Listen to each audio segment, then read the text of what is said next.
실제 많은 당뇨인들을 만나보고 진료를 해보니까요. 하루 종일 혈당이 완만하게 유지되려면 가장 중요한 게 이더라고요. 실제 당뇨를 졸업하신 분들이 가장 좋았던 꿀팁이라고 꼽는 게 바로 입니다. 이걸 하기 위해서 어떤 걸 하셔야 되는지 말씀을 드릴게요. 전 단계일 때 방심하시면 안 되는 게 전 단계인 경우에 한 절반 정도가 당뇨로 진행을 합니다. 그래서 가장 기본적으로 식습관을 잘 만들어야 하는데요. 첫 번째는 틀을 만들어야 됩니다. 리듬을 맞춰야 돼요. 그래서 우리가 식사를 불규칙하게 하시는 분들이 생각보다 많은데 하루에 2끼를 먹을지 3끼를 먹을지 정하셔서 굉장히 규칙적인 시간에 식사를 하셔야 되겠고, 그리고 아침을 거르고 저녁에 폭식하는 경우들도 많은데 저녁에 먹게 되면 인슐린 민감도가 떨어지는 시간이기 때문에 같은 걸 먹어도 혈당이 많이 올라갑니다. 그래서 아침을 좀 든든하게 드시되 저녁은 가볍게 먹는 습관. 그래서 우리가 기본적으로 틀을 만든다라고 하는데 생체 리듬, 식사 리듬을 좀 갖춰야 되는 게 우리가 첫 번째 해야 할 일이라고 볼 수 있겠고요. 그리고 두 번째는 정제탄수화물이나 아니면 가공식품은 가급적 피하셔야 합니다. 전 단계에 있다고 하면 아까 말씀드렸던 것처럼 당뇨로 진행이 될 수가 있기 때문에 자연에서 길러진 음식들을 조리해서 먹는 거는 다 괜찮은데요. 근데 우리가 형태를 알 수가 없는, 원재료를 알기가 어려운 그런 가공식품들은 특히 피하셔야 되겠고요. 정제탄수화물은 혈당을 엄청나게 빠르게 상승시키기 때문에 정제탄수화물은 꼭 피하셔야 합니다. 정제탄수화물에는 밀가루, 그리고 설탕, 액상과당, 시럽 이런 재료들이 들어가 있는 거를 정제탄수화물 음식이라고 하거든요. 꼭 피하셔야 되겠고요. 그리고 세 번째, 나는 조금 더 적극적으로 하고 싶다라고 하면 거꾸로 식사를 한번 실천해 보시면 좋아요. 거꾸로 식사는 그렇게 어렵지 않습니다. 평소에 구운 계란을 가지고 다니면 좀 쉽게 할 수가 있는데 구운 계란, 삶은 계란도 상관없습니다. 하지만 구운 계란을 이렇게 한 판으로도 팔잖아요. 이걸 사다가 평소에 가지고 다니면서 식사하기 전에 한두 개 정도 미리 먹으면 포만감도 생기고 혈당이 좀 완만하게 올라가기 때문에 거꾸로 식사를 하실 때 쉽게 활용하실 수 있을 거예요. 가장 피해야 하는 조합이 뭐냐라고 물어보면 일단 중식당에 갔을 때는 짜장면과 짬뽕을 동시에 먹는 것을 좀 피하셔야 되겠습니다. 우리가 짜장면과 짬뽕 둘 다 면이잖아요. 그리고 정제탄수화물 음식이기 때문에 혈당이 굉장히 많이 올라가거든요. 근데 이렇게 단독으로 정제탄수화물만 먹게 되면 혈당이 급상승하게 됩니다. 그래서 만약에 나는 짜장면이 먹고 싶다, 짬뽕이 먹고 싶다라고 하면 그 전에 중식당 가면 시킬 수 있는 그런 야채 요리들이 있을 거예요. 뭐 청경채 음식들, 그리고 단백질 음식을 그 다음으로 먹으면 좋은데요. 마파두부 같은 그런 단백질 요리를 드시고 마지막에 짬뽕이나 짜장면을 드실 때는 양을 좀 줄여서 드시면 되겠습니다. 그래서 가장 최악인 조합은 면만 먹는 것이기 때문에 그 전에 거꾸로 식사, 야채 먼저 먹고 그 다음에 단백질 먹고 마지막에 면은 소량 먹는 걸로 바꾸면 그래도 조금 안심하고 그래도 혈당 상승을 덜 유발하는 그런 식사를 하실 수가 있겠습니다. 그리고 두 번째 조합은 양식을 먹을 때 파스타를 먹는데 피자까지 먹는다라고 하면 이것 또한 정제탄수화물 덩어리이기 때문에 혈당이 굉장히 많이 올라갈 수가 있습니다. 마찬가지로 야채, 샐러드를 먼저 먹어야 되겠죠? 그리고 스테이크나 뭐 고기를 좀 그 다음에 먹으면 좋겠죠? 거꾸로 식사를 하기 위해서. 그리고 마지막에 파스타나 피자를 양을 좀 줄여서 드시면 되겠습니다. 그래서 어떤 식사를 하시든 특히 외식을 하실 때는 거꾸로 식사를 좀 실천을 하셔야 혈당 스파이크를 막을 수 있기 때문에 이렇게 한번 실천해 보시면 좋겠습니다.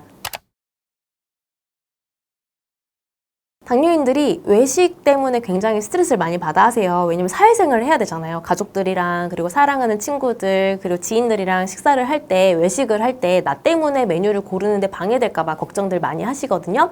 어느 식당을 가시더라도 할 수 있는 방법을 말씀드리겠습니다. 일단 첫 번째는 면보다는 밥을 선택을 하세요. 만약에 중식당에 갔다 그러면 짜장면보다는 볶음밥이 좋겠죠. 이런 식으로 면보다는 밥을 선택하시면 좋겠고, 그리고 기왕이면 쌀밥보다는 잡곡밥을 주는 그런 식당이 좋긴 합니다. 첫 번째는 이렇게 하시면 되겠고, 두 번째는 아까 말씀드렸던 거꾸로 식사를 실천하시면 됩니다. 어떤 식당을 가더라도 내가 잘 살펴보면 거꾸로 식사를 할 수 있거든요. 아니면 평소에 구운 계란이나 아니면 두부 팩 같은 거, 팩으로 만든 두부 같은 게 있어요. 그런 거 가지고 다니거나 닭가슴살 이런 걸 가지고 다니다가 식사를 하기 전에 먼저 그런 음식들을 먹어주면 혈당 스파이크를 좀 덜 유발할 수 있기 때문에 좋고요. 그리고 세 번째는 아무래도 식당 음식이기 때문에 내가 조리를 할 수는 없잖아요. 대신에 그래도 식당에다 얘기를 하셔서 덜 달게, 덜 짜게 만들어 달라 이렇게 요구를 좀 하시면 좋고요. 이때 간을 좀 덜 해달라고 하든지 아니면 양념과 소스는 따로 저에게 주시면 제가 넣겠다라고 하든지 아니면 양을 좀 줄여달라고 하든지 라고 하셔서 덜 달고 덜 짜게 드시면 좋겠고, 그리고 기왕이면 메뉴를 선택하실 때 덜 기름진 메뉴를 고르시면 좋겠습니다. 예를 들면 삼겹살보다는 보쌈이 낫겠죠. 기름기가 더 적기 때문에 메뉴를 고르실 때도 덜 기름진 메뉴를 고르시는 게 좋습니다. 그리고 마지막으로 외식을 하고 나면 식후에 10분에서 15분 정도는 꼭 걸어주세요. 외식을 하고 나서 활동하는 거 없이 바로 자게 되면 다음날 혈당이 엄청나게 올라가거든요. 그래서 우리가 외식을 하고 나면 반드시 10분에서 15분 정도는 산책하시면 더 좋고, 만약에 가능하다고 하면 30분 이상 운동을 하셔서 내가 먹은 음식이 다 소화될 수 있도록, 그리고 그 뒤에 취침을 할 수 있도록 해주시는 게 가장 중요합니다. 실제 많은 당뇨인들을 만나보고 진료를 해보니까요, 하루 종일 혈당이 완만하게 유지되려면 가장 중요한 게 공복혈당이더라고요.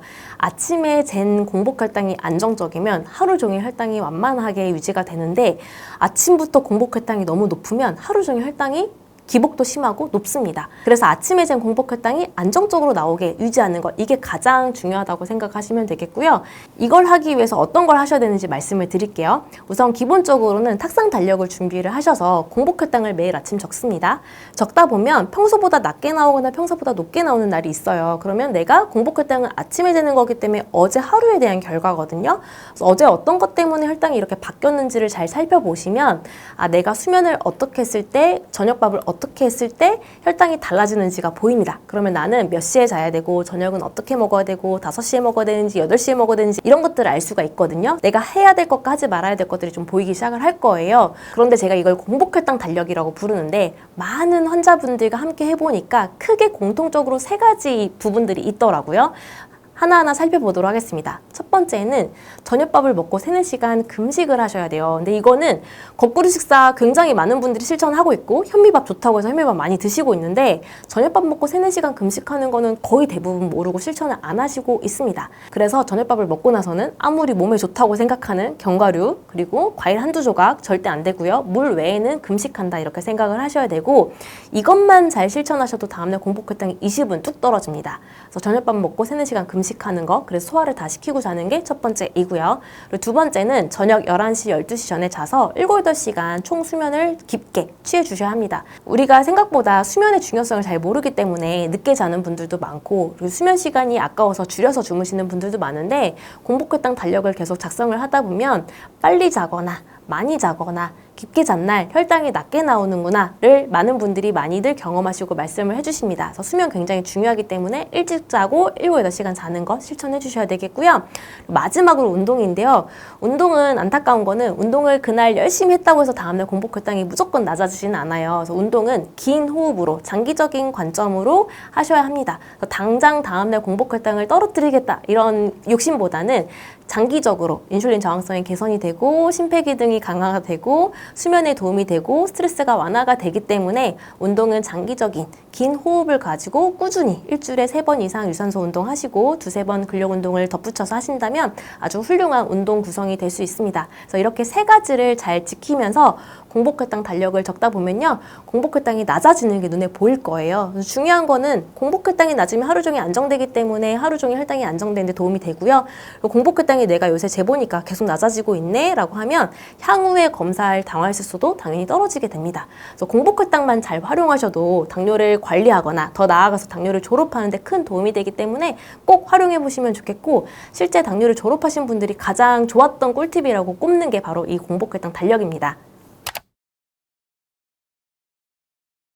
당뇨는 삶의 질이 굉장히 떨어지는 질병입니다. 실제 2008년과 2018년에 조사한 연구 결과를 보면 질병 부담 1위에 해당했던 게 바로 당뇨였거든요. 그래서 그만큼 질병 부담이 굉장히 크고 삶의 질이 떨어지는 게 바로 당뇨다. 그리고 합병증 위험 때문에 항상 걱정이 되고, 실제 합병증이 오면 굉장히 무서운, 예를 들면 뭐 투석이라든지 실명이라든지 아니면 괴사가 돼서 절단을 한다든지, 특히 심혈관 질환은 생명과도 관련이 있거든요. 그래서 이런 합병증 위험 때문이라도 당뇨는 굉장히 무서운 질병입니다. 굉장히 기억에 남는 사례가 있는데, 어떤 30대 초반의 여성분이 한의원에 처음 오시는데 엘리베이터 타고 올라오는 걸 못하겠다고 힘이 없어서 못 올라오겠다고 하시면서 전화를 주셨어요. 겨우 오셨는데 이번엔 접수증을 못 쓰겠다고 하는 거예요. 그래서 이야기를 들어보니까 갑자기 어제부터 몸의 한쪽이 팔과 다리에 힘이 떨어져서 움직이지 잘 못하겠다라고 말씀하셨는데 뇌졸중 증상으로 보여서 빨리 병원으로 보내드렸거든요.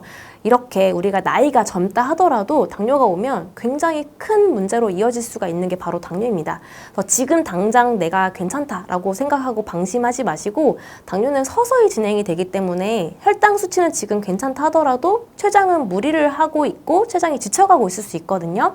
그래서 방심하지 않으셨으면 좋겠고요. 그리고 반대로 나는 이미 당뇨가 생겼다라고 하시면 좌절하지 마시고요. 포기하지 마시고 평생 관리하려고 하지 마시고 졸업을 하려고 노력을 하십시오. 실제 연구에 의하면 당뇨를 한 번 졸업을 하는 것만으로도 심혈관 질환 위험은 40%, 그리고 콩팥 질환 위험은 신장 질환 위험은 33%가 줄어든다는 연구 결과가 있었습니다. 당뇨를 한 번을 졸업을 하고 평생 이게 유지가 된다면 가장 좋겠지만 한 번 졸업을 하고 다시 재발을 한다 하더라도 우리가 얻을 수 있는 건강상의 이득이 굉장히 크거든요. 당뇨를 한 번 알았다고 평생 관리하려고 포기하고 하지 마시고 반드시 졸업을 하기 위해 노력을 해주시고요. 그 과정에서 우리는 굉장히 큰 건강상의 이득을 얻을 수 있을 겁니다. 밥을 먹고 나서 혈당이 가장 많이 올라가는 시간대가 30분에서 1시간 후예요. 식후에 바로 운동하는 건 부담이 되기 때문에 30분에서 1시간 사이에 식후 10분 운동을 꼭 하실 것을 권해드리고요. 150분 이상 유산소 운동해라 이런 얘기 들어보셨을 거예요. 중강도 이상의 유산소 운동을 일주일에 150분 이상 하셔야 하고요. 맨발 걷기를 하면 우선 마음이 안정돼요 이런 얘기들을 많이 하시거든요. 발바닥을 자꾸 자극을 하다 보니 마음이 안정되고 부교감 신경이 자극이 됩니다. 부교감 신경이 활성화되면 인슐린 저항성이 낮아지고 스트레스 호르몬 분비가 줄어들고 그러다 보니까 혈당이 낮아지게 되겠죠. 그래서 맨발 걷기를 하게 되면 이런 기전 때문에 혈당이 낮아지는 데 도움이 된다. 첫 번째 말씀을 드렸고요. 그리고 두 번째는 단기적으로는 일단 식후에 무조건 운동을 하셔야 합니다. 밥을 먹고 나서 혈당이 가장 많이 올라가는 시간대가 30분에서 1시간 후예요. 그렇기 때문에 식후에 바로 운동하는 건 부담이 되기 때문에 30분에서 1시간 사이에 10분 정도, 식후 10분 운동을 꼭 하실 것을 권해드리고요. 이때 운동을 해야 혈당이 좀 완만하게 올라가서 20-30% 정도 상승을 좀 막을 수가 있습니다.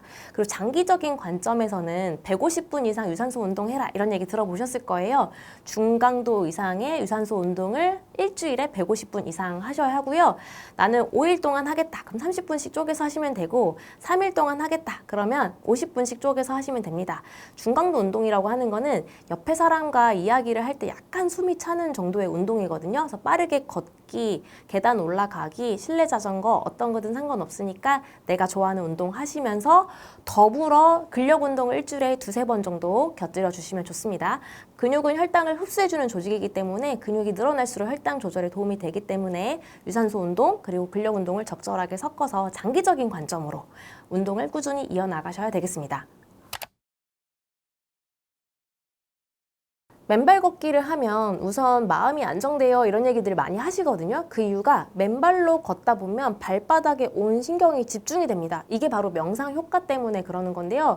발바닥을 자꾸 자극을 하다 보니 마음이 안정되고 부교감 신경이 자극이 됩니다. 그러면 우리가 스트레스를 받으면 스트레스 관련된 호르몬이 늘어나서 인슐린 저항성이 높아지고 혈당이 올라간다고 말씀을 드렸는데 반대로 부교감 신경이 활성화되면 인슐린 저항성이 낮아지고 스트레스 호르몬 분비가 줄어들고 그러다 보니까 혈당이 낮아지게 되겠죠. 그래서 맨발 걷기를 하게 되면 이런 기전 때문에 혈당이 낮아지는 데 도움이 된다. 첫 번째 말씀을 드렸고요. 그리고 두 번째는 근육이 활성화되는 데 도움이 됩니다. 실제 저희가 맨발 걷기가 가능한 접지 신발이 있어요. 이거 가지고 테스트를 해봤을 때에도 근육이 일반 신발에 비해서 훨씬 더 활성화가 되더라고요. 그래서 맨발 걷기를 하시는 분들의 이야기가 맨발 걷기를 하고 나면 식후에 혈당이 더 잘 떨어져요. 이런 얘기도 하시고 그리고 맨발 걷기를 꾸준히 하시고 오시는 분들 보면 인바디를 검사를 해봤을 때 근육량이 늘어 있거든요. 그래서 근육이 활성화되고 근육량이 늘어나고 하기 때문에 혈당 조절에 큰 도움이 될 수 있습니다. 그리고 세 번째는 간접적인 효과인데요. 맨발 걷기를 하고 나면 수면의 질이 좋아지고 수면의 양이 늘어나는 경험 있으실 거고요. 그리고 소화도 굉장히 도움이 됩니다. 그런 간접적인 영향들 때문에 맨발 걷기가 또 혈당을 낮추는 데 도움이 됩니다. 그래서 맨발 걷기를 일상에서 잘 활용해 보시면 좋겠고 일주일에 3번 이상 하시면 좋고 한 번 하실 때 1시간 이상씩 하시면 도움이 되실 거고요. 그리고 혹시 발이 다칠까 봐 걱정이 되시는 분들이 있다면 요새는 지자체에서 만들어 만들어 놓은 안전한 장소들이 많이 있어요. 그런 곳에서 전방 주시하시면서 안전하게 슬기롭게 맨발 걷기 하시면 되겠습니다. 당뇨는 반드시 졸업을 해야 하는 병인데요. 일단 크게 합병증 위험을 낮출 수 있기 때문이에요. 당뇨 졸업을 한 번 하는 것만으로도 심혈관 질환 발생 위험률은 40%, 그리고 콩팥, 신장 질환 발생 위험률은 33%가 낮아진다는 연구 결과가 있습니다. 당뇨를 한 번 졸업을 해서 다시 재발을 한다 할지라도 우리가 얻을 수 있는 건강상 이득이 굉장히 크기 때문에 당뇨는 평생 관리하려고 하지 마시고 한 번이라도 졸업하려고 애쓰는 게 우리가 건강상 이득을 얻을 수 있는 방법인데요. 근데 많은 분들이 아무리 이렇게 말씀을 드려도 당뇨는 그래도 평생 관리하는 병 아닌가요? 이렇게 말씀을 하시더라고요. 하지만 여러 가지 연구와 임상을 진행한 결과 당뇨는 졸업할 수 있는 병이라는 것을 밝혀졌습니다. 우선 당뇨 졸업에 대한 정의를 좀 먼저 볼게요. 당뇨 졸업은 의학 용어로는 당뇨 관해라고 부르는데요. 당뇨 관해의 정의 자체가 당뇨약을 끊고 당화혈수소가 6.5% 미만으로 조절되는 것을 당뇨 관해라고 합니다. 그런데 많은 연구들을 살펴보면 체중 감량을 했을 때 당뇨 관해가 잘 되더라 이런 연구들이 많고요. 실제 의학 논문들을 게재해 놓은 사이트가 있어요. 펀메드라는 사이트가 있는데 여기에 지난 5년간 당뇨 관해에 대해서 연구한 논문만 1,300편이 넘습니다. 굉장히 당뇨 관해에 대한 연구들이 활발히 진행되고 있고 실제 한의원에서 진료를 해봐도 나이가 많든 아니면 당뇨가 오래됐든 상관없이 내가 당뇨를 졸업하겠다는 의지만 있으면 누구나 당뇨를 졸업을 하시더라고요. 물론 나이가 젊으면 당뇨 졸업이 더 빠르기도 하고 그리고 당뇨 진단 받은 지 얼마 안 된 분들이 당뇨 졸업을 더 빨리 하기도 하지만 남녀노소 누구나 당뇨가 오래됐든 나이가 많든 당뇨는 누구나 졸업할 수 있다는 병이라는 거를 여러분들이 꼭 아셨으면 좋겠어요. 우선 미국의 경우에는 고도 비만한 분들이 많습니다. 그러다 보니까 체중을 감량하는 게 당연히 당뇨 졸업에 도움을 줍니다. 그런데 우리나라 통계를 보면 비만한 당뇨가 절반, 마른 당뇨가 절반이거든요. 그래서 비만한 인구는 당연히 체중 감량에 어느 정도 효과가 있겠지만 이게 모든 당뇨, 우리나라 모든 당뇨 환자분들이 체중 감량이 무조건 당뇨 졸업을 돕는다 이렇게 말하기는 좀 한계가 있을 수 있어요. 하지만 나는 그래도 비만한 체형이다 라고 하시면 체중을 10% 정도 감량하시는 것을 권해드리는데요. 실제 당뇨 관해에 관한 연구들을 봤을 때 체중을 10% 감량을 하면 당뇨 관해 가능성이 2배가 높아집니다. 그래서 나는 비만한 체형의 당뇨 환자다. 그러면 체중을 10% 정도 감량하는 것을 권해드리고 그런데 반대로 나는 마른 체형이다 라고 했을 때는 음식, 운동을 더 관리를 열심히 해서 체중 감량을 하는 게 그렇게 큰 이득을 줄지 않을 수가 있습니다. 이런 경우에는 앞서 이야기 나왔던 수면, 스트레스 이런 관리에 좀 더 집중을 해보시는 게 좋겠습니다. 그리고 두 번째는 우리나라 경우에 췌장의 크기가 더 작고 기능이 떨어진다는 연구 결과가 있습니다. 우리나라 정상인과 서양의 정상인을 비교를 한 논문인데요. 같은 나이 그리고 비슷한 체격임에도 불구하고 췌장 크기는 12%가 더 작고 그리고 췌장의 기능은 36.6%가 더 떨어진다는 연구 결과가 있거든요. 그러다 보니 서양에 비해서 당뇨에 더 노출되기가 쉽고 그리고 한 번 당뇨를 걸리면 더 악화되기가 쉬운 게 바로 우리나라의 특징입니다. 그런데 많은 분들이 또 췌장은 한 번 악화가 되면 췌장이 지치면 회복이 안 되는 거 아니냐 이렇게 말씀을 하시는데요. 췌장도 당연히 회복이 되고요. 인슐린 분비량도 늘어날 수가 있습니다. 저희가 임상을 해본 결과 환기를 비롯한 약재들을 넣어서 처방을 했을 때 인슐린 분비량이 늘어나고 췌장이 회복되는 것을 임상적으로 경험을 했고요. 실제 많은 분들의 췌장의 인슐린 분비량이 늘어나고 있습니다. 지금은 더욱더 과학적으로 규명을 하고자 세포실험과 동물실험도 진행을 하고 있는데요. 생활 속에서는 어떤 걸 하셔야 하냐면요. 췌장은 아주 깊은 곳에 있어요. 흉추 7, 8번 정도에 위치해 있기 때문에 평소에 어깨를 펴는 것, 자세를 바르게 하는 것만으로도 도움이 되고요. 그리고 등 부위를, 흉추 7, 8번 부위를 폼롤러나 아니면 마사지 볼 같은 걸로 직접적으로 자극해 주시는 것도 좋습니다. 그리고 아까 이야기 나왔던 환기는 구하기가 쉬운 약재이기 때문에 환기를 구해다가 차로 끓여서 물 대신 마시면 췌장이 회복되고 인슐린 분비량이 늘어나는 데 도움이 줄 수 있습니다. 그런데 췌장에서 인슐린 분비량이 얼마나 분비가 되는지 검사할 수도 있는데 이걸 모르시는 분들도 많더라고요. C펩타이드라고 하는 검사입니다. 그래서 당화혈수소 검사하실 때 인슐린 분비량 검사, C펩타이드 검사도 꼭 하셔서 내 췌장이 어느 정도 건강한 상태인지를 꼭 확인하시길 바라고요. 아까 말씀드렸던 체중 감량 그리고 췌장 회복 이 두 가지가 한국형 당뇨 졸업의 가장 핵심인 두 가지라고 볼 수 있겠습니다. 가장 극적으로 당뇨를 졸업했던 사례가 기억이 남는데요. 충북 제천에서 오셨던 분이에요. 그분은 한의원에 오셨을 때 무려 당화혈색소가 14.6%였습니다. 이 정도 수치면 너무 응급 상황이라서 사실 병원에 가서 인슐린 맞아야 하는 수치였는데 한의원에 오셔서 나는 근본 치료를 하고 싶다 이렇게 이야기를 하셔서 오셨고요. 그분이 4개월 동안 당뇨약 4알을 모두 끊고도 5.3%까지 낮아져서 당뇨를 졸업을 하셨거든요. 그런데 이분이 당뇨를 졸업하면서 저도 많이 공부를 했던 게 당뇨를 졸업하는 게 단순히 당뇨 하나만 졸업하는 게 아니라 전반적인 건강 상태가 모두 개선이 된다는 것을 저는 이분을 통해서 많이 배웠습니다. 우울증이라든지 두통이라든지 소화불량이라든지 수면불량이라든지 이런 전반적인 건강상의 문제들이 모두 같이 좋아지더라고요. 당뇨 졸업은 단순히 당뇨를 극복하는 것을 넘어서 우리가 전반적인 건강을 회복하는 과정입니다. 우리 몸은 전반적으로 다 유기적으로 연결이 되어 있기 때문에 내가 장 건강이 좋지 않다라고 했을 때 다른 문제들이 생길 수 있는데요. 그러다 보니까 이런 기전들로 인해서 장 기능이 저하되면 간 문제, 췌장 문제가 생겨서 혈당 조절이 더 어려운 상태가 되는 겁니다. 우선 혈당이 잘 조절되기 위해서는 5가지 음식은 좀 평소에 피하시는 습관을 가지시는 게 좋습니다. 우선 첫 번째는 차가운 음식은 피하셔야 합니다. 차가운 음식의 대표적인 게 아이스 아메리카노죠. 평소에 아이스 아메리카노 먹는 분들 굉장히 많은데 차가운 음식은 장을 막을 수가 있어요. 그리고 아이스 아메리카노뿐만 아니라 차가운 음료들, 그리고 냉장고에서 막 꺼낸 음식들도 마찬가지고요. 냉면이나 아니면 콩국수 같은 여름에 먹는 음식들도 주의하셔야 합니다.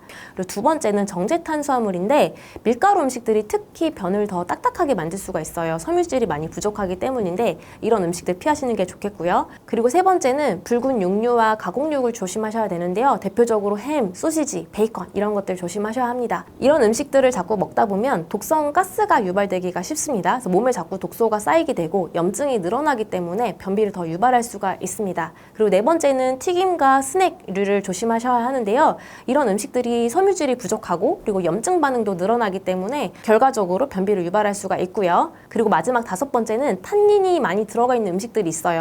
대표적으로 감이나 홍차, 녹차 이런 음식들에는 탄닌이 많은데 우리가 감이라고 하면 섬유질이 뭔가 많아서 변비에 도움이 될 것 같은데 그런데 막상 먹어보면 감 먹고 나서 변비 유발됐다 이런 경험도 있으실 수 있어요. 탄닌이 많이 들어있어서 그렇고요. 탄닌이라는 성분이 변을 단단하게 만들기 때문에 변비가 더 유발된다 이렇게 생각하시면 되겠습니다. 그래서 이렇게 5가지 음식은 좀 평소에 피하시는 습관을 가지시는 게 좋습니다. 우선 혈당이 잘 조절되기 위해서는 첫 번째, 탄수화물, 지방, 단백질을 골고루 갖춘 식사를 하셔야 합니다. 이렇게 하는데 가장 적합한 식사가 바로 한식이거든요. 한식은 우리가 무심결에 먹는다 하더라도 탄수화물 50% 그리고 지방 20%, 단백질 20% 정도의 비율을 갖추고 있는 식단이기 때문에 이렇게 드시면 혈당이 좀 완만하게 올라갈 수가 있는데요. 나는 좀 더 적극적으로 하고 싶다라고 하시면 이걸 먹는 과정에서 순서만 좀 바꾸시면 되겠습니다. 바로 야채를 먼저 먹고 단백질을 먹은 다음에 마지막에 밥을 먹는 그런 순서인데요. 이렇게 순서만 바꿔줘도 우리가 혈당 상승을 20-30% 정도 줄일 수가 있어요. 그리고 두 번째는 자신이 먹을 수 있는 포만감 있게 먹을 수 있는 양의 80% 정도만 먹는 것입니다.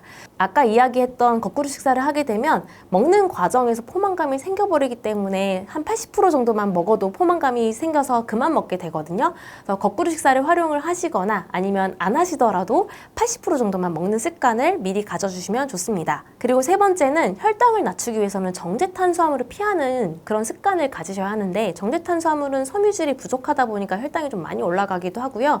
그리고 정제 탄수화물로 만들어진 대표적인 음식이 면, 빵, 떡 이런 건데 가루를 가지고 만들다 보니까 흡수가 빨라요. 우리가 음식을 먹었을 때 통곡물, 복합 탄수화물은 먹어서 씹고 삼켜서 흡수가 되는 과정이 굉장히 길고 복잡한데 이런 정제 탄수화물로 만들어진 면, 빵, 떡과 같은 음식들은 가루를 가지고 만든 음식이기 때문에 흡수가 굉장히 빨라서 혈당 스파이크를 유발하기가 쉽습니다. 이런 정제 탄수화물 음식들은 혈당을 예방하기 위해서 미리미리 좀 줄여주는 습관을 가지시면 좋습니다. 가장 대표적인 원인은 자율신경계 손상 때문입니다. 좀 생소할 수 있는데요. 말초신경병증은 들어보셨을 거예요. 손발에 저림이 나타나는 말초신경병증이랑 비슷한 게 자율신경병증입니다. 이것 또한 신경계에 문제가 생긴 건데요. 전반적인 문제가 생길 수가 있습니다. 그런데 우리가 지금 이야기하려고 하는 변비 문제는 자율신경계 중에서 위주신경과 관련이 있는데요. 위주신경이 손상이 되면 위장관에 손상이 나타납니다. 그러다 보니까 소화가 잘 안 되고 변비가 생기는 문제들이 생기는 건데, 실제 저희 한의원에 오셨던 분 중에 1형 당뇨였고 20대 초반의 여성분이 있었어요. 그런데 이분이 자율신경계 손상으로 인해서 전반적인 몸 상태가 기능 저하가 되어 있었던 상태였습니다. 어떤 상태였냐면, 일단은 위장관이 망가져서 음식을 먹으면 배가 굉장히 아파서 죽밖에 못 드시고요. 물만 먹어도 배가 아프다고 하셨습니다. 그리고 소변을 제대로 혼자 볼 수 있는 힘이 없어져가지고 소변줄이라고 하는 유치 도뇨관을 통해서 소변을 빼고 있는 상태였고요. 그리고 변비가 너무 심해서 관장을 해야 일주일에 한 번 겨우 변을 보는 그런 상태였습니다. 한의학적 치료의 도움을 받고 회복을 하셨는데, 이런 식으로 자율신경계 손상은 굉장히 전반적으로 나타날 수 있는데 변비도 그 중에 하나다, 이렇게 생각하시면 되겠고요. 그리고 두 번째는 당뇨랑 관련된 약물 때문일 수 있어요. 가장 대표적인 약물이 메트포르민 계열인데요. 이 약을 드시면 보통은 설사가 나타나는데 일부에서는 변비가 나타나기도 합니다. 그래서 내가 약을 바꿨더니 변비가 생겼다라고 하면 혹시 약 때문인가? 라는 생각을 좀 해보셨으면 좋겠고요. 그리고 세 번째, 진액이 부족해지기 때문입니다. 한의학에서는 당뇨를 소갈이라고 하는데 태울소, 갈증갈이라고 해서 소갈입니다. 그래서 몸이 진액이 마르고 입이 말라지는 질환이라고 이야기를 하는데요. 이런 소갈 때문에 위장관에 진액이 말라지고, 그렇기 때문에 갈증도 생기고 변비도 생기고 하는 거죠. 그래서 이런 소갈 때문에 변비가 잘 생길 수가 있고요. 이런 분들의 경우에는 저희가 한의학적 치료를 통해서 진액을 보충해주고 위장 운동을 활발하게 해주는 그런 치료를 해서 도와주고 있습니다. 그래서 이런 세 가지 원인 때문에 당뇨 환자분들께 변비가 잘 생긴다, 이렇게 이야기할 수 있겠고, 실제 임상해보면 변비가 있는 분들이 정말 많아요. 설사보다는 변비가 더 많습니다. 그리고 정말 극심한 변비를 앓는 분들도 많아요. 변이 정말 염소똥처럼 나오고 일주일에 한두 번 겨우 보시고 이런 분들이 많은데요. 이런 분들일수록 당뇨가 더 심하고, 그리고 합병증도 더 잘 오는 걸로 저희가 경향성을 보고 있습니다. 우선 변비가 있다라고 하는 거는 장운동이 저하되어 있는 상태인데요. 우리가 소화기는 식후혈당이랑 관련이 깊죠. 그래서 체하기만 해도 혈당이 올라간다, 이런 이야기들 하시는데, 변비가 있다 보면 위장관 기능이 전반적으로 저하된 상태이기 때문에 혈당이 잡히기가 어렵고, 특히 식후혈당 스파이크가 잘 올 수가 있습니다. 식후혈당 조절이 좀 어렵게 될 수 있어요. 변비로 인해서 자꾸 장내에 노폐물이 쌓이게 되면 유익균은 줄어들고 유해균은 늘어나면서 장내에 불균형이 오기가 쉬운데요. 그러다 보니까 염증이 많이 유발되기 쉽습니다. 염증 유발 물질들이 많이 늘어나고, 이런 물질들이 전신으로 퍼지게 돼서 전신 염증을 유발하게 되면 인슐린 저항성이 높아져서 결국에 혈당이 올라가는 거거든요. 그런데 실제 제가 한의학 박사 과정을 공부를 할 때 연구했던 게 뭐였냐면, 정상인 50명과 당뇨 환자 50명의 대변을 채집을 해서 비교 분석을 해봤습니다. 그랬더니 실제로 당뇨 환자분들의 장내 미생물 환경이 더 안 좋았고 불균형이 심했고요. 유익균은 정상균보다 더 적었고 유해균은 더 많더라고요. 그래서 실제 당뇨 환자분들이 정상인에 비해서 장내 미생물 환경이 안 좋은 게 변비랑도 관련이 있고 혈당 조절과도 관련이 있다, 이렇게 보실 수 있을 것 같습니다.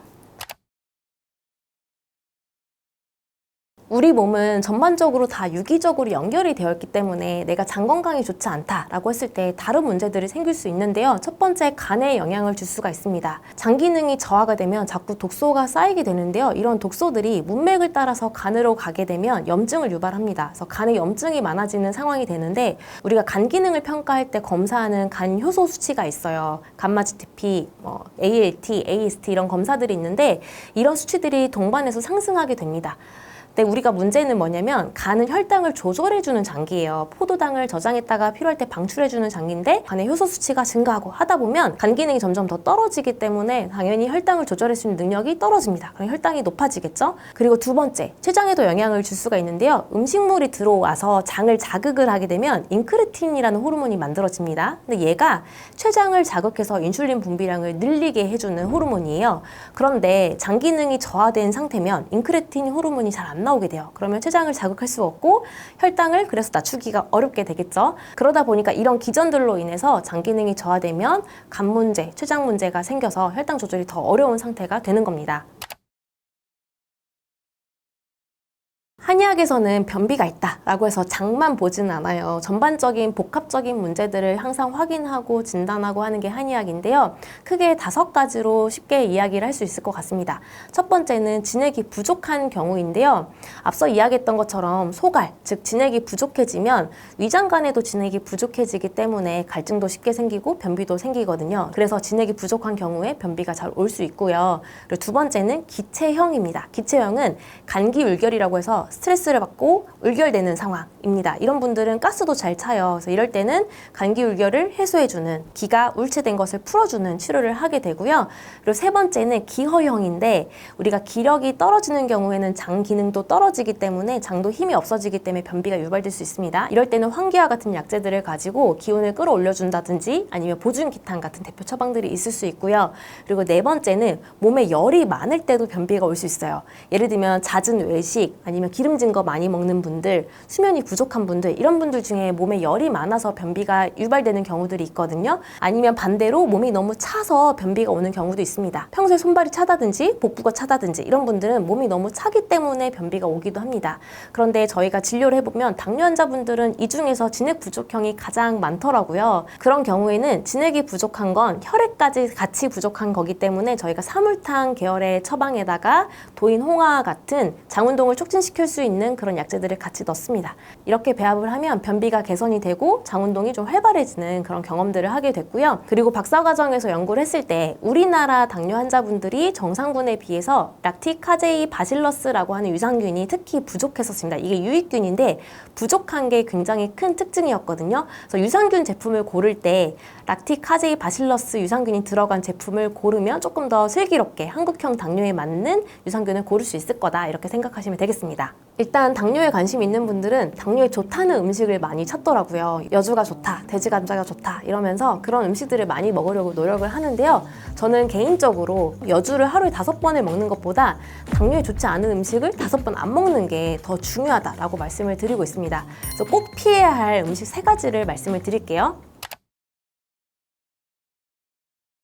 혈당 스파이크를 막으려면 탄수화물, 단백질, 지방을 골고루 갖춰서 드시거나 아니면 이걸 먹는 과정에서 순서만 바꿔서 거꾸로 식사를 하시는 방법, 이렇게 2가지가 있는데요. 크게 식사 유형에 따라서 좀 설명을 다시 한번 들어볼게요. 첫 번째는 밥을 드실 경우입니다. 밥을 먹을 때는 밥이 있죠. 그리고 나물이나 해조류, 그리고 김치와 같은 야채 반찬이 있고요. 그리고 생선이나 두부, 달걀 요리 같은 단백질 반찬이 있습니다.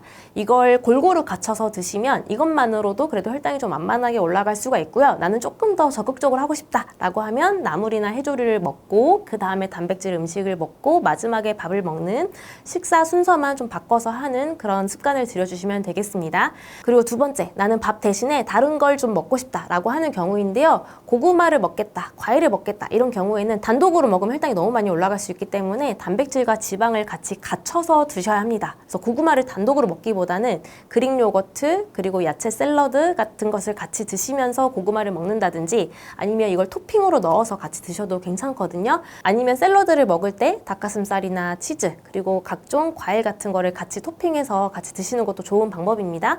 그래서 탄수화물, 단백질, 지방을 마찬가지로 갖춰서 먹는 게 가장 중요하고요. 그리고 좀 더 적극적으로 하겠다라고 하면 순서를 바꿔서 거꾸로 식사를 실천하시는 것도 좋습니다. 그리고 세 번째 유형, 나는 빵을 먹겠다라고 하는 경우에는 일반 빵보다는 그래도 통밀빵이 좀 더 나아요. 혈당을 좀 더 완만하게 올리고요. 그리고 포만감도 더 줍니다. 그래서 통밀빵을 준비하시고 거기에다가 삶은 달걀이나 뭐 양상추, 토마토, 아보카도와 같은 그런 다른 음식들도 같이 준비를 하셔야 됩니다. 통밀빵만 먹으면 탄수화물만 먹게 돼 있는 거기 때문에 이런 다른 음식들도 같이 준비를 하셔서 탄수화물, 단백질, 지방을 갖추셔야 하고요. 그리고 같이 먹으면 또 포만감이 생기고 혈당이 완만하게 올라가는 데 도움이 줍니다. 만약에 나는 조금 더 적극적으로 하겠다라고 하면 양상추, 토마토를 먹고 그 다음에 아보카도나 달걀을 먹고 마지막으로 통밀빵을 먹는 그렇게 거꾸로 식사를 실천하셔도 좋습니다. 일단 당뇨에 관심 있는 분들은 당뇨에 좋다는 음식을 많이 찾더라고요. 여주가 좋다, 돼지 감자가 좋다 이러면서 그런 음식들을 많이 먹으려고 노력을 하는데요. 저는 개인적으로 당뇨에 좋다는 음식, 예를 들면 여주가 있죠. 여주를 하루에 5번을 먹는 것보다 당뇨에 좋지 않은 음식을 5번 안 먹는 게 더 중요하다라고 말씀을 드리고 있습니다. 그래서 꼭 피해야 할 음식 3가지를 말씀을 드릴게요. 우선 첫 번째는 정제탄수화물을 꼭 피하셔야 합니다. 정제탄수화물은 섬유질이 너무 적어서 혈당이 올리기가 쉽고요. 정제탄수화물의 대표적인 게 바로 빵, 떡, 면 이런 음식들이죠. 이런 음식들은 섬유질이 적고 그리고 흡수가 빨라서 혈당을 굉장히 좀 빠르게 올리는 음식들입니다. 그래서 단독으로 먹게 되면 혈당 스파이크까지 유발하게 되는 음식들이기 때문에 면, 빵, 떡 등등의 그런 정제탄수화물은 꼭 피하셔야 되겠고요. 그리고 두 번째는 가공식품을 피하셔야 합니다. 가공식품은 우선 섬유질이 너무 부족하고요. 그리고 너무 달거나 짭니다. 그리고 우리 몸에 안 좋을 수 있는 첨가물들도 굉장히 많이 들어있을 수가 있고요. 그리고 심혈관 질환과 관련된 포화지방도 굉장히 많고 그리고 마지막으로 장내 미생물 균형도 무너뜨리기 때문에 당뇨 건강에 안 좋습니다. 이러한 가공식품은 꼭 피하셔야 되겠고요. 그리고 세 번째는 우리가 의외로 습관적으로 먹고 있는 음료들이 있어요. 액상과당이랑 시럽이 많이 들어간 음식들이 혈당을 엄청나게 많이 상승을 시키는데 예를 들면 이온 음료라든지 아니면 요구르트 아니면 믹스커피 그리고 각종 시럽이 들어간 카페에 있는 그런 음료들 그리고 흔히 먹을 수 있는 과일 주스 이런 종류의 음료들도 액상과당과 시럽이 들어있어서 혈당을 좀 많이 상승시킬 수 있기 때문에 꼭 피하셔야 하는 음식입니다. 그래서 당뇨에 좋은 음식을 찾기에 너무 급급하지 마시고 안 좋은 음식을 멀리하는 그런 근본적인 습관을 좀 키워나가시길 바랍니다. 최근 통계를 보면 전 단계 인구가 1600만 명 정도 된다고 하더라고요. 우리가 5천만 명 정도의 전체 인구를 감안했을 때 1600만 명은 정말 많은 숫자이고요. 이 전 단계 수치가 그럼 어느 정도냐라고 여쭤보신다면 일단 당월세소 기준으로는 정상은 5.6이고 당뇨가 6.5이기 때문에 그 사이에 있을 때 5.6과 6.5 사이에 있는 구간에 있으면 우리가 당뇨 전 단계다 이렇게 볼 수가 있겠고요. 공복혈당으로 설명을 드리자고 하면 100이 정상이고 126이 당뇨이기 때문에 그 사이에 있는 구간이면 전 단계라고 보시면 되겠고 그리고 식후혈당 기준으로는 140이 정상이고 200이 당뇨이기 때문에 그 사이에 있을 때 전 단계라고 봅니다. 하지만 가장 객관적인 기준은 당월수소이기 때문에 당월수소를 중심으로 당뇨인지 그리고 정상인지 전 단계인지를 구분하시면 되겠습니다. 공복혈당이 계속 높을 때 살펴봐야 하는 것들을 말씀을 드릴게요. 우선 공복혈당은 아침에 측정을 합니다. 아침에 일어나서 1시간 안에 측정을 하는데요. 아침에 측정하는 거기 때문에 사실 어제 하루에 있었던 일들의 영향을 많이 받습니다. 그런데 가장 많은 영향을 받는 것들을 살펴보니까 일단 첫 번째는 저녁밥입니다. 저녁밥을 먹고 나서 소화가 다 안 된 상태로 자면 공복혈당이 무조건 높게 나오거든요. 그런데 우리가 저녁에 소화가 안 된 상태로 자는 경우들을 생각을 해보면 우선 과식을 하는 경우가 있겠죠. 나는 저녁밥은 6시, 7시 일찍 먹었는데 과식을 한다거나 아니면 과식은 하지 않았는데 간식을 그 뒤에 먹었다거나 아니면 야식을 했다거나 이런 경우에는 소화가 다 안 된 상태로 자기 때문에 공복혈당이 높아질 수밖에 없습니다. 그래서 나는 소화가 다 된 상태로 자는지 한번 점검을 해보셔야 되겠고요. 그리고 두 번째, 아침에 공복혈당에 영향을 주는 두 번째는 바로 수면입니다. 내가 잠을 부족하게 자거나 아니면 수면의 질이 안 좋거나 아니면 너무 늦게 자거나 이러면 인슐린 저항성이 높아지고 인슐린 저항성이 높아지다 보니까 혈당이 올라가게 됩니다. 그래서 수면에 영향을 많이 받기 때문에 평소 공복혈당이 높다라고 하면 수면도 한번 점검을 해보셔야 하고요. 그리고 세 번째는 활동량 그리고 운동량입니다. 특히 저녁에. 왜냐면 저녁밥을 먹고 나서 가만히 앉아있으면 다음날 공복혈당이 좀 올라가거든요. 저녁에 밥을 먹고 나서는 어느 정도 활동을 한다든지 집안일을 한다든지 아니면 가벼운 산책을 한다든지 해서 저녁에 활동량이 너무 없으면 안 되기 때문에 활동량, 운동량을 좀 만들어주는 게 필요합니다. 그리고 네 번째는 어떤 걸 다 해봐도 나는 공복혈당이 안 잡힌다 이런 분들도 있어요. 이런 경우에는 간 기능도 좀 살펴보셔야 하는데 우리가 밤새도록 혈당을 조절해주는 장기가 바로 간이거든요. 그래서 나는 생활은 정말 완벽하게 하는데도 혈당이 안 잡혀요 라고 하시는 분들은 간 기능이 저하된 상태여서 그럴 수도 있습니다. 예를 들면 평소에 간 수치가 좀 높다거나 아니면 평소에 지방간이 있다거나 아니면 나는 술 한 잔만 마셔도 얼굴이 빨개져요 이런 분들이 간 기능이 떨어지는 분들이거든요. 이런 경우에는 간 기능이 좋지 않기 때문에 밤새도록 혈당 조절이 잘 안 돼서 공복혈당이 올라가는 거예요. 그래서 공복혈당이 높다라고 하시면 크게 이 네 가지를 한번 점검하셔서 살펴보셔야 되겠습니다. 건강할 때 미리 챙겨야 하는 이유가 당뇨는 나도 모르게 몇 년 동안 서서히 진행되는 질병이거든요. 그래서 지금 괜찮다고 하더라도 방심하시면 안 되고 지금부터 갖춰야 할 세 가지를 말씀을 드릴게요. 일단 첫 번째는 우리가 어려서 익히 들었던 이야기입니다. 천천히 먹어라, 골고루 먹어라, 그리고 규칙적으로 먹어라 이런 얘기 많이들 들으셨죠? 식사를 너무 빨리 한다거나 불규칙하게 먹으면 췌장에서 인슐린 분비량이 늘어나고 그리고 불규칙하게 되고 하기 때문에 췌장이 지칩니다. 그래서 혈당이 불안정해지고요. 그리고 우리가 골고루 먹어야 하는 이유 중에 하나가 탄수화물, 지방, 단백질을 골고루 갖춰 먹는 것 자체가 혈당을 좀 완만하게 올릴 수 있는 식단이거든요. 우리가 어려서 익히 들었던 것들 실천하셔야 되겠고, 그리고 두 번째는 가공식품을 좀 피하시는 습관을 지금부터 길들여야 합니다. 가공식품이라는 게 내가 어떤 음식으로 만들어져 있는 건지 확인하기가 좀 어려운, 반대로 얘기하면 자연에서 가지고 온 음식을 그대로 조리해서 먹는 게 가장 좋고요. 하지만 가공식품은 어떤 걸로 이루어졌는지 내가 알기가 어려운 음식들을 말하는 거거든요. 이런 음식들은 지금부터 서서히 멀리하고 끊어가는 습관을 가지셔야 합니다. 그리고 세 번째는 잘 안 지키는 거긴 한데요. 저녁밥을 먹고 3-4시간 금식하는 습관을 지금부터 가지시면 좋아요. 우리가 저녁밥을 먹고 3-4시간 자기 전에 견과류 조금, 사과 한 조각, 과자 하나 이렇게 드시기가 쉬운데요. 이것만 잘 끊더라도 3-4시간 금식을 하고 7-8시간 수면을 취하면 총 12시간 정도를 우리가 금식을 할 수가 있거든요. 굉장히 12시간 쉽게 금식할 수 있는 방법이고 그 과정에서 소화기가 건강해지고 그리고 수면이 깊어집니다. 그래서 여러모로 도움이 되기 때문에 저녁밥 먹고 3-4시간 금식하는 습관은 지금 건강할 때부터 좀 지켜나가셨으면 좋겠어요. 저는 한식을 굉장히 사랑하고 좋아하기 때문에 일단 아침은 포만감 있게 한식으로 든든하게 식사를 합니다. 그리고 점심은 한의원에서 진료를 하는 경우에는 주먹밥 2-3개 정도만 먹고 끝내는데요. 그 이유가 활동량이 적어요. 그래서 오후에 계속 앉아서 진료를 해야 되기 때문에 주먹밥 2-3개 정도만 먹어도 오후에 그렇게 큰 불편감 없이 배고픔 없이 활동이 가능하더라고요. 그래서 그렇게 점심을 먹고 있고 저녁밥은 늦어도 7시 전후로는 먹을 수 있도록 노력을 합니다. 그리고 중요한 거는 그 이후에 간식을 안 먹고자 노력을 하고요. 저녁밥을 먹고 3-4시간 금식하는 습관을 좀 계속 만들고 있어요. 아직 100%는 아니고 한 70-80% 정도는 하고 있는데 이렇게 습관을 가져가고 있습니다. 거꾸로 식사는 쉽게 말해서 인슐린 분비를 부드럽게 해주는 혈당 완충 식단이라고 할 수가 있어요. 거꾸로 식사는 야채를 먼저 먹고 그다음 단백질을 먹고 마지막에 밥을 먹는 건데요.